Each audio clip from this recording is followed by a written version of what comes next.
नमस्कार मंडळी, जय शिवराय. सर्वांचं स्वागत आहे आपल्या लोकप्रिय युट्यूब चॅनलवरती. लाडकी बहीण, मुख्यमंत्री माझी लाडकी बहीण योजनेसंदर्भात मोठा निर्णय आपण या व्हिडिओच्या माध्यमातून जाणून घेण्याचा प्रयत्न करणार आहोत. 1,500 रुपये तुमच्या आता इथून पुढे जर सुरू ठेवायचे असतील तर हा निर्णय आणि एक आनंदाची बातमी आहे ती म्हणजे आता EKYC करण्यासाठी 19 तारीख शेवटची होती, पण त्याला आता मुदतवाढ सुद्धा देण्यात आली आहे. ही एक महत्त्वाची आणि आनंदाची बातमी आहे. ती कोणती तारीख आहे या संदर्भात सुद्धा माहिती घेतो. व्हिडिओला थोडा लाईक करा. या युट्यूब चॅनलला आपण जर सबस्क्राईब केलं नसेल तर सर्वांनी सबस्क्राईब करून बेल आयकॉनला ऑल प्रेस करायचं आहे. सर्वांना माहिती आहे की मुख्यमंत्री माझी लाडकी बहीण योजनेला मोठ्या प्रमाणात जे महिलांनी अर्ज केले आणि या मुख्यमंत्री माझी लाडकी बहीण योजनेच्या संदर्भात केंद्र सरकारच्या माध्यमातून एक महत्त्वाचं पाऊल उचललं ते म्हणजे EKYCचं.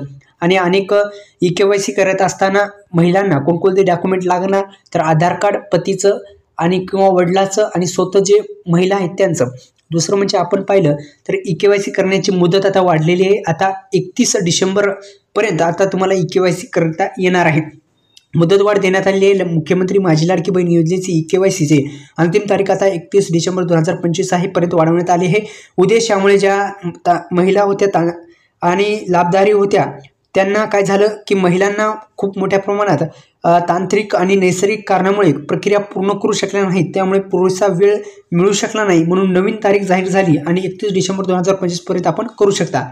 दुसरं म्हणजे आपल्याला वडील किंवा पती नसतील तर काय करायचं, त्यांच्यासाठी आवश्यक कागदाची पूर्तता त्यांना करायची आहे. ती म्हणजे मृत्यू झाल्यास पतीचे आणि वडिलांच्या अधिकृत मृत्यू प्रमाणपत्र, घटस्फोट झाल्यास घटस्फोटाचे प्रमाणपत्र किंवा माननीय न्यायालयाचे आदेश असे सुद्धा आपल्याला हे डॉक्युमेंट लागतील. आणि त्यांची EKYC स्वतः त्यांनी पूर्ण करून ऑफिशियल वेबसाईटला जाऊन EKYC प्रक्रिया पूर्ण करायची आहे. 31 डिसेंबरपर्यंत आता तारीख वाढवण्यात आलेली आहे. व्हिडिओला सुद्धा लाईक करा. व्हिडिओ कसा वाटला लाडक्या बहिणींनो नक्की सांगा. धन्यवाद.